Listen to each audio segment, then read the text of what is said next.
Hey everyone, and welcome to 121 Solo. I am Peter, and this is a bit of a hodgepodge of a video where I'm going to be talking about a bunch of different movies that I've watched recently. Four movies in particular.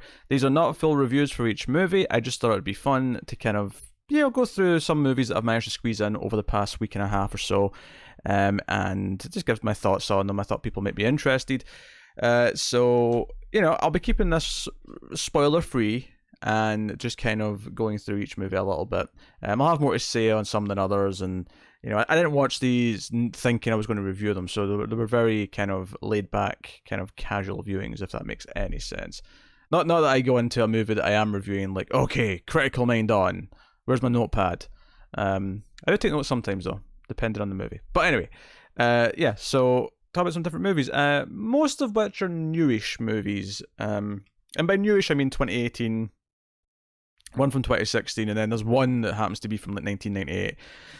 I'll start off with a simple favourite, which is the Paul Feig movie, Anna Kendrick and Blake Lively. Saw the trailer for this like an absurd amount of times. The trailer played for me, or at least maybe not the same trailer every time, but I got one of the trailers for this like probably every time I went to the theatre for several months, and I thought it looked more interesting than I would have thought, given it's a Paul Feig movie, because I don't really like him that much. But it did look different to his usual types of film. Anna Kendrick's usually pretty good. Blake Lively actually seemed pretty decent in it. In fact, if I was giving my thoughts on it, my first thing that I would say is that the best thing about the movie is those two actresses. The best thing about the movie is Anna Kendrick and Blake Lively, and them playing off each other. Lively kind of relishes in being this mysterious, like high-strung character. Well, actually, no, high-strung is not a good phrase for her. High-strung is better for Anna Kendrick. Anna Kendrick's this single mom who is like very high-strung and does all of the optional like PTA clubs and all those kind of things. She's always doing stuff for her kid. And she has like a cooking vlog that she does on a regular basis. But she's a very kind of straight-laced, innocent person, whereas Blake Lively's character is very much, constantly drinking in the afternoon and swearing in front of her kid, and genuinely being kind of like just kind of hard to read. Like, is she like a psycho? Is she eccentric? Is she whatever? Like, that's kind of the setup. So the premise of the film is basically they're both mums to kids who go to the same school, and they end up meeting and kind of becoming friends in a very awkward way. And then Emily, Blake Lively's character, goes missing, and something of an investigation then begins. And the gist I got from the trailer before I even saw it is that it looks like kind of like comedic Gone Girl, and my biggest complaint about the movie actually is that it's actually a little too close to Gone Girl. Like, I'm not saying I was expecting like a ingenious like twists and turns and like all sorts of like groundbreaking plot developments, but I genuinely, like, when I got to the third act, I couldn't believe how close it was to Gone Girl in a lot of ways. And it's not the exact same, but the core elements there. If you've seen Gone Girl, you're going to be seeing a lot of similar ideas in this. There is one kind of major thing that is a bit sort of tacked onto it that feels different from Gone Girl, but for the most part, it's kind of exactly where you're probably thinking it was going for most of the movie. So honestly, the plot is actually not that engaging. The mystery is not that engaging. Like, I wasn't really feeling it all that much watching the film. But like I say, the actresses, and you see a lot more of Anna Kendrick than you do Blake Lively. Blake Lively is very kind of entertaining when she's around. Anna Kendrick kind of makes some of the other stuff work. She has some funny moments because she's Anna Kendrick, which is kind of the problem with Paul Feig's directing style, is that he relies a lot on the actors to make things funny, which is fine with certain actors in certain scenes, but it's a big problem with his films where he seems to just let the actors improv and then like edit it down from their improv nonsense, so you don't get a great sense of like scene purpose in a lot of these movies. This one's not as bad because it is a lot more plot driven than, say, one of my big problems with his Ghostbusters is that there's literally just scenes of the characters dancing, and you can tell that they just let the cameras roll for like an hour whilst the actresses just danced around, and then he cut it down to what he thought was funny. But there's very little punch in any of Paul Feig's comedy, I find. The exception might be Bridesmaids because Kristen Wiig and maybe someone else wrote the script for that, and that was quite punchy. Paul Feig stuff doesn't tend to be. This, like I say, is a lot more plot driven because it actually has the plot of a thriller, even though it is kind of light-hearted at the whole time. You know, it's never trying to be menacing. The direction is never trying to paint it as like some intense, you know, dark journey. Even though you could very easily just take this plot and turn it into a dark thriller at any point if you wanted to. Like I say, it's actually very close to Gone Girl in a lot of ways. But yeah, that was pretty much my feelings on it. You know, I chuckled here or there. There's a couple of good laughs. You know, the ending is basically just exactly what you expect in a comedy like this. You know, it reminded me of the ending of I want to say the second Horrible Bosses. Now, admittedly, I clearly can't remember it that well, so maybe it's not a great comparison. But definitely comedies that have to use plot elements of thrillers and things like that. It's exactly the sort of ending you're expecting. It's, you know, it's full of tropes. It's full of like typical things. The thing that sets this aside is the cast, the two leads in particular. You know, it does have. I'll give it this. Like, I wasn't in love with the music, but it does have a very strong sense of what style it's going for. There's a lot of French music, which was in the trailers as well, and that's very consistent throughout a lot of the film. It's trying to have a certain tone and atmosphere. I don't know if I necessarily love the tone and atmosphere it's going for, but I have to at least commend it for sticking to it, and always feeling like it's part of a vision of some sort. Which leaves me in a really weird place with the film overall, where there's definitely something of a vision here, but it's not a vision that seems to care about the story as much. It's really just about the feel of the film, which I guess I do like in other examples. There's other movies that are like that I you know, the style over substance I like. But Paul Feig doesn't have that much of a style, though. I guess he's got more style in this than he usually does, but it's not like, you know, earth-shattering or like gives it this like really unique feel where it feels like you've never seen anything like this before. It's just unique for him. And doesn't really stand out much either, and you know, in any other way. So, you know, it's okay. I mean, that's what I was building up to for the last 5 minutes. It's okay. It's not great. It's not terrible. 3.6. I'm joking. It's not a 3.6. I'm making a Chernobyl joke. No, it's probably like a.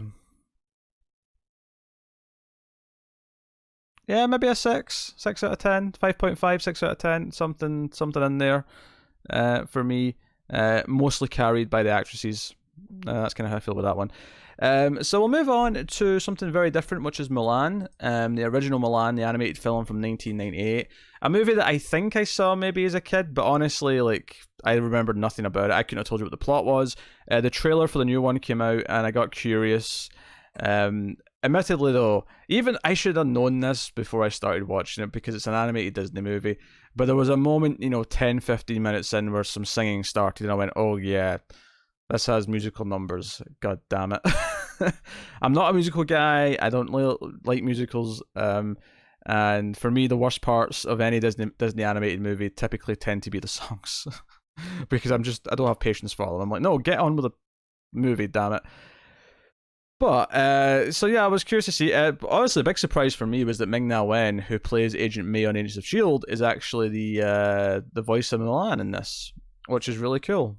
I like her on that show a lot, and it actually kind of, like, when I realised it was her and I could kind of hear her voice in there, even though she's obviously like 20 years younger, I was like, man, because a big part of this movie, of course, is that Mulan, because she doesn't want her injured father to fight in the war and be conscripted, she instead pretends to be a man and fights on his behalf.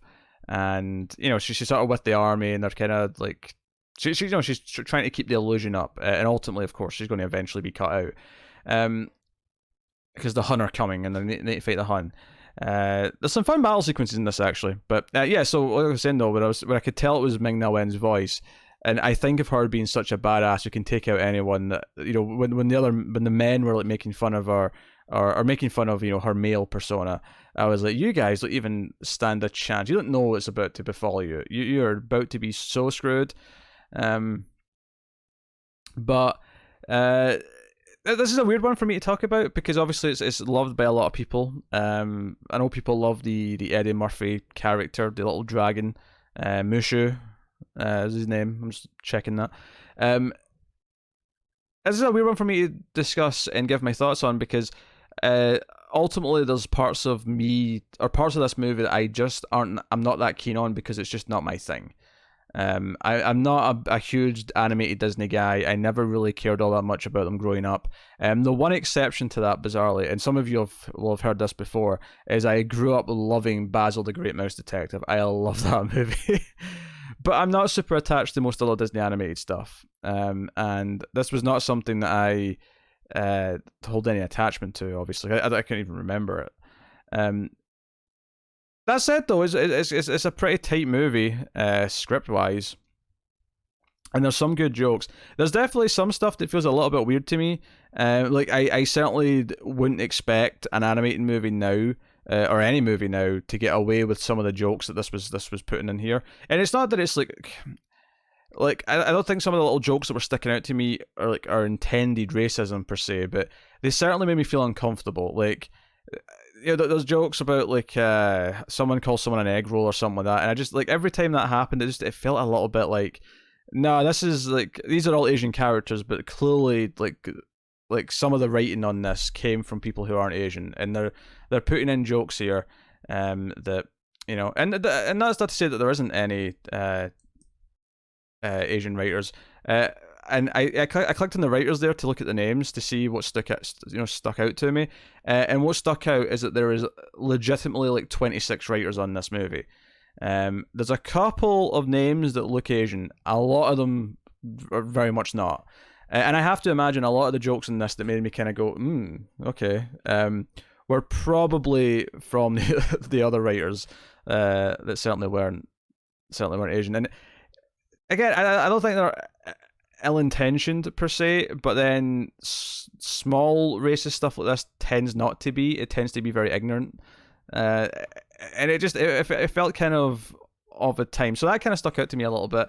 And then the plot itself, of course, is dealing with a woman pretending to be a man. So we're dealing with a lot of sexist themes, which is not a criticism of the movie. That's the point of the movie, is that it's dealing with those things. So you've got like these multiple like heavy layers in this kids animated movie that it's dealing with these things in this movie that is this may be suitable for children, and it is for the most part. Like it's a very bit of a romp. The actual core story that it's telling, the message, the moral of the story, is very solid and of course empowering. But there's a lot of little things along the way that you can sense the 90s a little bit at certain points. I mean, the movie, like, I'm not a big fan of singing in my movies, so the songs didn't really do anything for me. Some of them, like, were really making me, like, zone out. Like honestly, there's a point in movies like this where I just start not paying attention during the songs until the singing's done. It's a taste thing. I just don't like it. It's not for me, usually. And it's not that I have a problem with characters singing if it's in context. If there's a scene like in a movie where it's a band and the band play a song, I don't mind that. That's different. But musical numbers, I'm just not a fan of. But no, the action's pretty solid. The animation looks really good.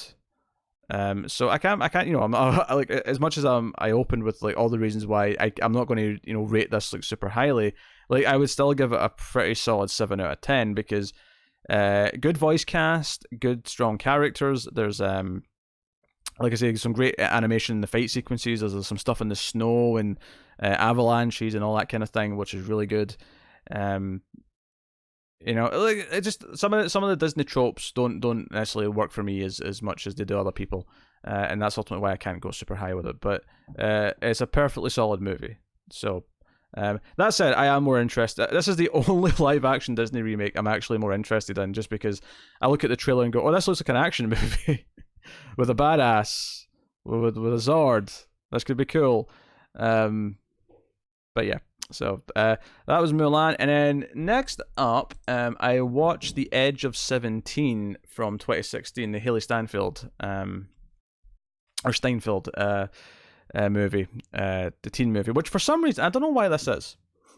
But for some reason, I was convinced this movie was a period piece. And even as I was watching the start of the film, I had this feeling of being set in like an older time period. It's not. Like, eventually someone pulled out a smartphone and it was like, oh, that's clearly just present day. And there's references to the year at one point as well. So I think it's the jacket she's wearing. It just looks really old school to me. It's the color timing in the movie, the way it looks, and then her jacket. Those things made me think it was going to be a period piece in like the 70s or early 80s or something like that. But so I like Haley Steinfeld a decent amount. And this movie is she is kind of an introverted loser, and I say that lovingly. I'm not. In fact, one of my big things about this movie is how relatable I find her character in this. But she is a bit of an introvert, but she does make one friend as a kid. We flash forward to the present day where her and her best friend, they're both like 16. Her older brother's like 18, 17, whatever. And he's like this good-looking guy now, and she doesn't really get on with him. Like, she was close to her dad, who passed away when she was, in her early teens, like 5 years ago, whatever. And she doesn't really get on with her mother, so the one person she connected with is gone, and it's dealing with a lot of the leftover, mourning of that, essentially. Even though it's years later, like it's still clearly had an impact on the dynamic in the household. But the plot of the movie is that her brother and her best friend start dating, and she can't deal with that. She gets very upset, and it becomes kind of an ultimatum thing where she doesn't even want to see her best friend anymore, and she becomes kind of truly alone. It's a coming of age movie, obviously, at its heart. Like, that's what it is. I really like this movie. This was I would call this a great movie, and I think. Obviously, you've got some great acting in there. Woody Harrelson's a teacher that she always talks to, and they have a great relationship. The way they talk back and forth, she's such a dick to him, and he's kind of a dick back, but there's kind of a caring relationship underneath all that. Steinfeld's very good, very, very, very good. She does a lot of things in this movie that are definitely the wrong thing. They're definitely the shitty thing to do. But you always understand why her head's where it is. And like I said, I found her super relatable. There's scenes in this movie where she's dragged to a party she doesn't want to go to, and she doesn't know how to socialize with anyone. And I have never related to a character more in a movie, I don't think, than her trying to socialize and just thinking it's a nightmare.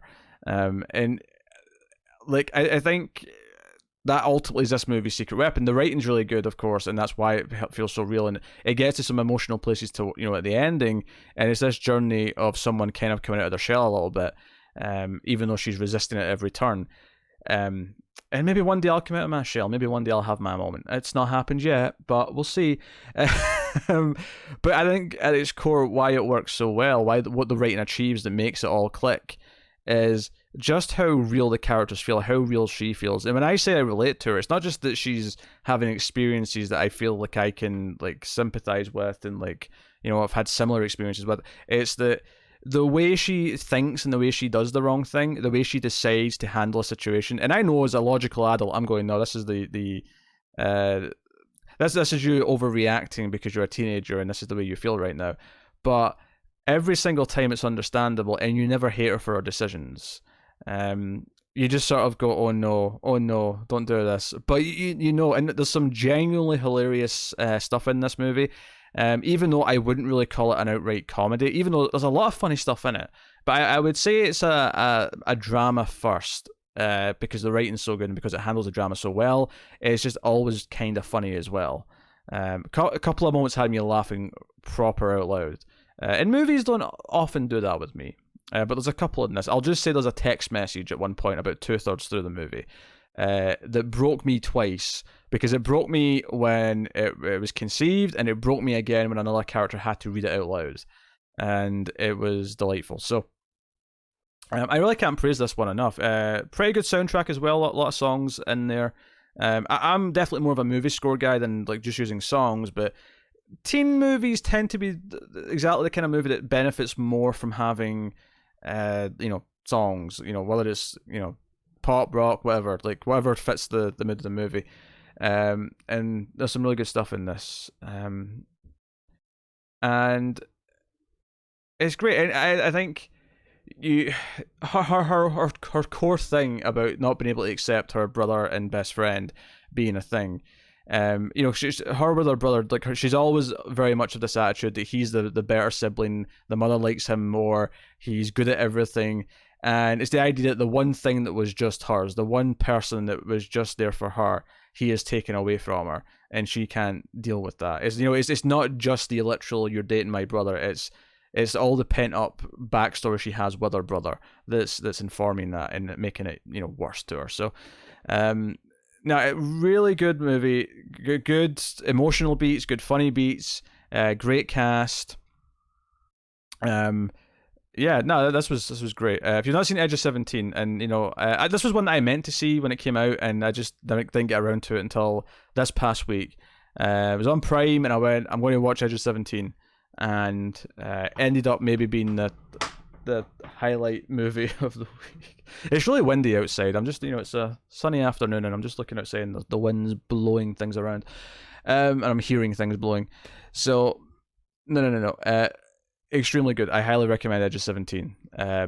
Without spoiling my thoughts on the next one, which is not to say that is going to be really negative by any means, but Edge of 17 I think is the standout of the movies I watched, and I would give it I'm going to give it an 8.5 out of 10 for now, which is to say it's very, very great. I don't want to commit to the 9 just yet. I feel like maybe on a second viewing I might feel like, you know what, I'm going to give it the 9, but right now I'm going to give it a really strong 8.5. Which leads me to the final movie that I watched, and I watched this one most recently. Again, one that I meant to see last year and just didn't have time or whatever.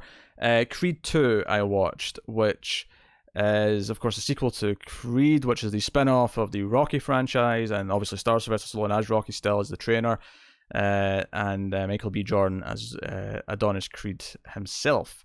And this was a funny one to get into, because Creed was such a surprise to me, and it was a surprise because I'd never heard of Ryan Coogler before Creed came out, and obviously he's very good as a director, and he's not directing this one, so obviously that was a question mark hanging over it, is like, without Coogler, does this still work?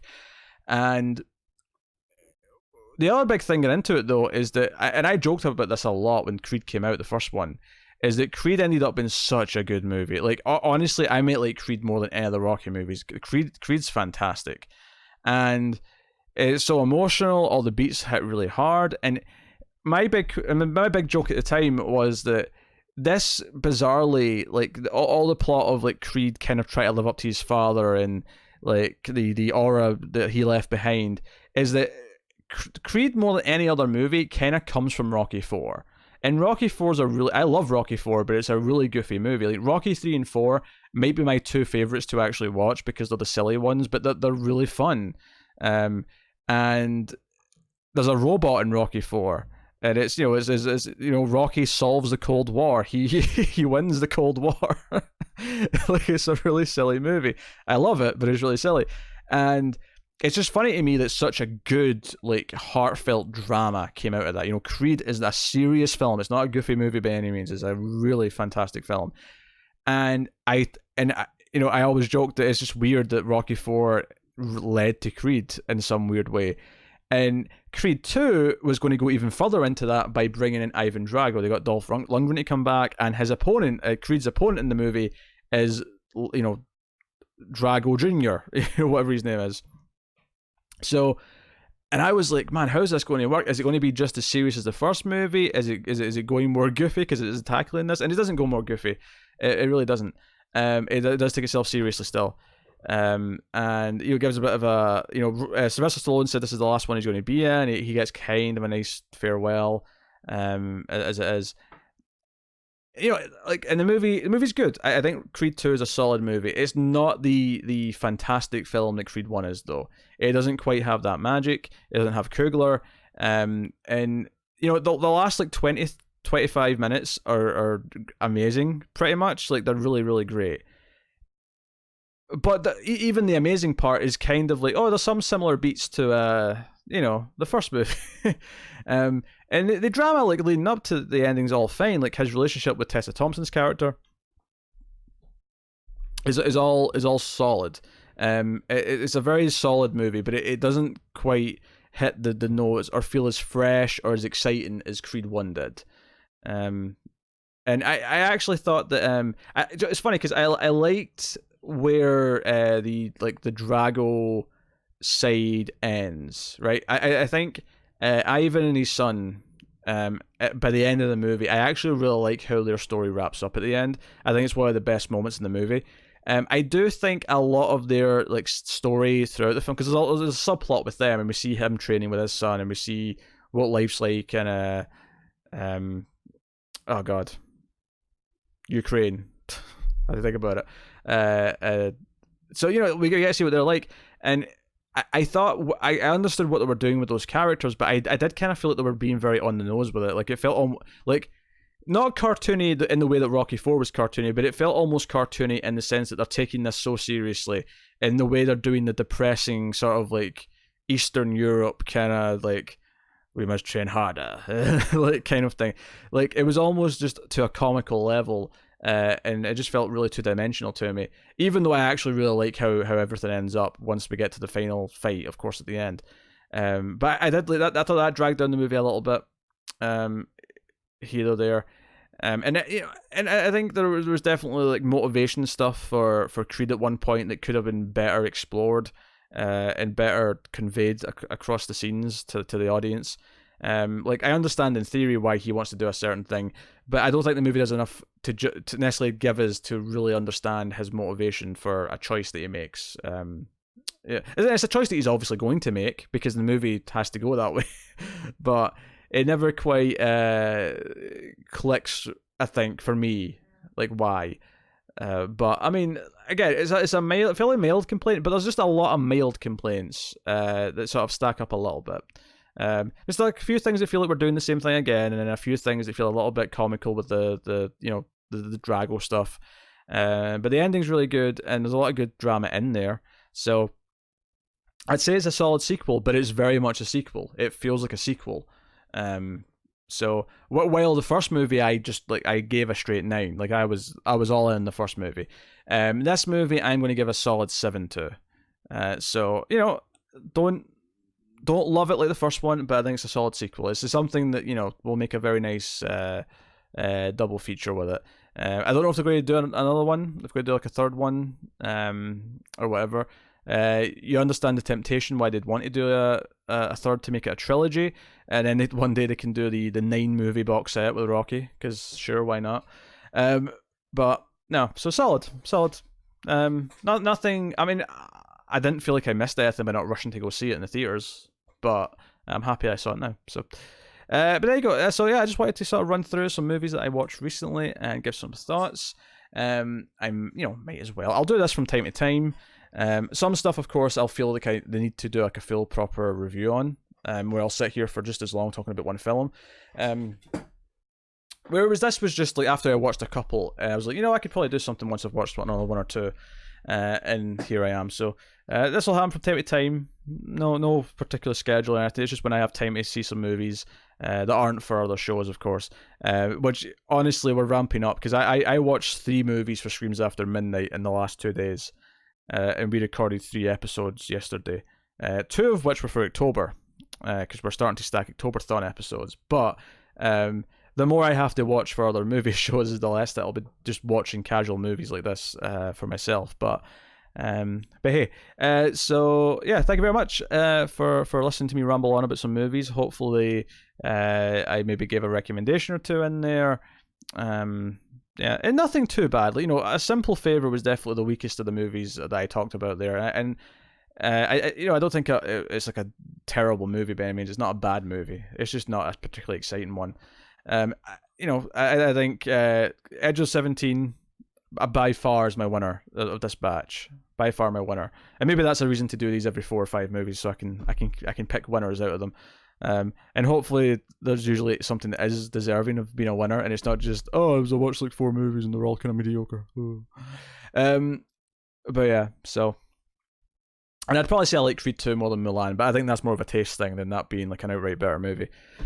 So yeah, let me know what you think of any of these movies if you've seen them in the comments. You can like and subscribe, that helps out a lot. You can go to patreon.com/MailFuzzTV if you want to support all the content we do. This is kind of an extra thing I'm just doing for fun, but this particular video, but If you want to keep all the various things coming, you can go over to Patreon and support us for as little as $1 per month and get some bonus stuff, get some exclusive content, and get some stuff early and whatever else. But you can go over and do that. Get us on Twitter at mailed_fuzz for channel updates. You can get me on Twitter at Wibble89. You can also get me on Letterboxd at Wibble89, where you can spy on the movies I'm watching and maybe predict what the next video like this is going to be.